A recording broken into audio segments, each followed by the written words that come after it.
Bom dia, pessoal. Bom dia, boa tarde, boa noite. A Prof. Jai aqui mais uma vez. Estou procurando minha régua aqui. Então, a gente vai vindo para a formação do Império Romano, parte 1, né? Que é bem comprido. O Império Romano é muito, muito, muito conhecido, né, no mundo. Até hoje, a arquitetura dele é maravilhosa. Embaixo do Vaticano ali, você encontra várias entradas e tal. E, ai, é maravilhoso. Eu odeio os romanos, mas eu gosto da arquitetura deles, tá? Então vamos começar, sem mais delongas, né? Então aqui, formação de Roma. É baseado na lenda que a sacerdotisa do templo Vesta, de Vesta, o nome dela é Rea, deusa do fogo, teve gêmeos, do deus da Marte, que é o Ares, né? Essa Vesta não tem nos gregos, né? Por quê? Por que a prof está falando isso? Porque os romanos, eles são tão cara de pau que eles roubaram quase todos os deuses dos gregos e colocaram nomes romanos, né? Por exemplo, aqui, Deus Marte é o Ares, deus da guerra. Como essa sacerdotisa não os quis, jogou ambos dentro de uma cesta no rio. Marte, o pai, moveu a correnteza e os irmãos foram encontrados por uma loba que os amamentou como seus. Tempos depois, um pastor encontrou os dois e deu-lhes os nomes de Rômulo e Remo e os criou. Já as evidências da arqueologia dizem que os romanos descendem de laicos, latinos, da Península Itálica, os sabinos, e os etruscos e gregos. Os gregos e etruscos tiveram grande influência na vida cultural e religiosa e política dos romanos. Por exemplo, os gregos, além deles terem roubado, né, a religião deles, eles pegaram a ágora que tinha, né, que era aquele centro onde ficava no centro da cidade, onde todos os filósofos acabavam conversando e criando leis, e eles acabaram fazendo nos romanos também, tá? Deixa eu ver aqui. A formação da República Patrícia. Então, aqui. Foi criado cidades autônomas. Durante o domínio etrusco, o rei possuía 4 poderes: executivo, legislativo, judiciário e religioso. Porém, seus poderes eram limitados por um conselho de anciões e senado. A sociedade romana era dividida em 3 durante o período monárquico: patrícios. O que eram os patrícios? Os patrícios eram os proprietários de terras e de grandes rebanhos. E minas também. Eles tinham poder no Senado, né? Na cúria e nas magistraturas.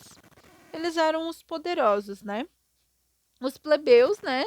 Que eram do comércio, produção artesanal. Eles eram livres, mas eles não tinham acesso ao político, né? Ao mundo político. E os escravos, né? Que, né? Os escravos, eles eram pessoas que perdiam as guerras, né? Ou eram dívidas, né? Devia muito, por exemplo, se você está devendo num banco e não sabe pagar, você viraria escravo do dono do banco, né?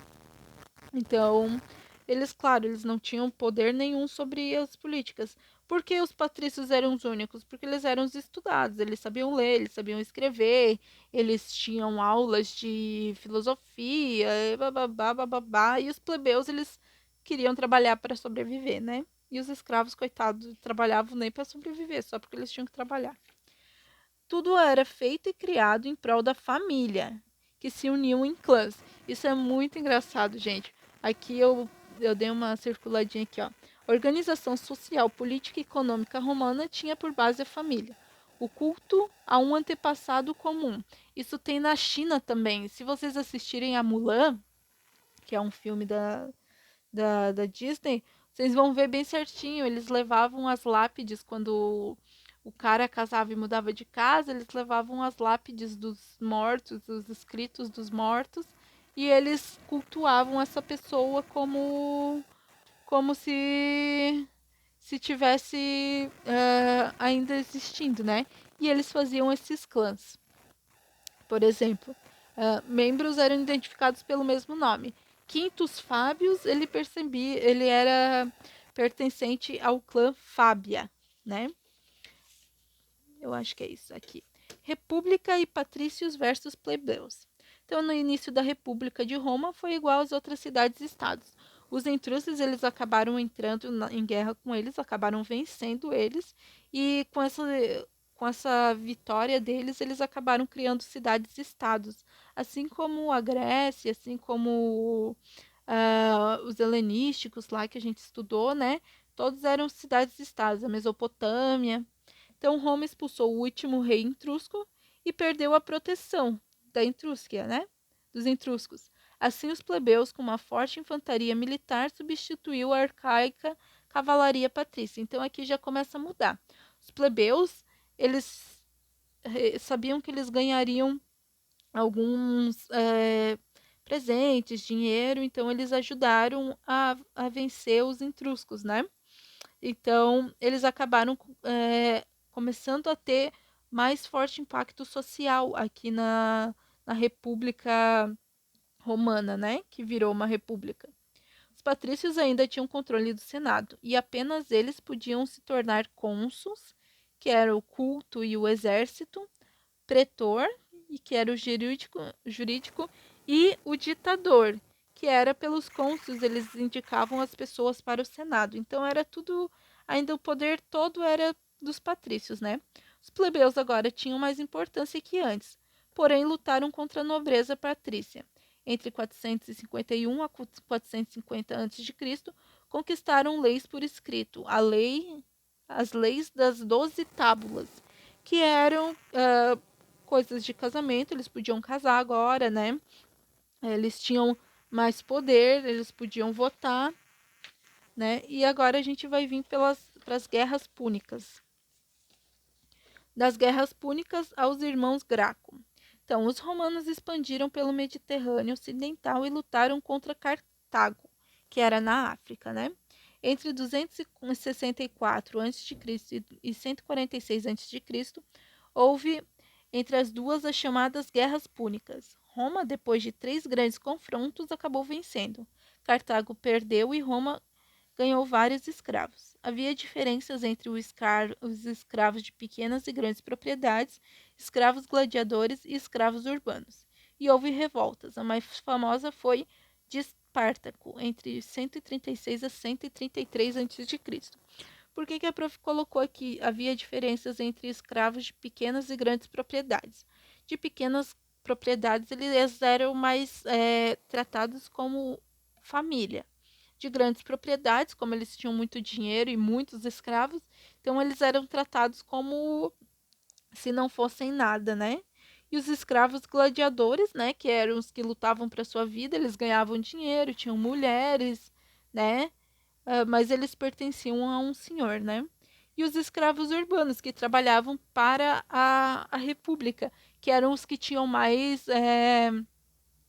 uma vida social, né? Olha o carro vindo aí, ó.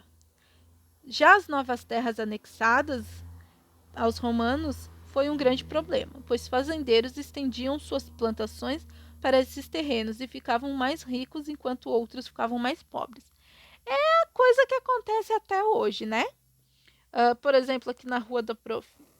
Tem a terceira casa acima da minha, eles têm a casa deles, que é o murinho, o muro acabou caindo e eles expandiram numa parte, que é a parte de trás da Prof aqui é tudo mato, eles expandiram e fizeram uma horta ali.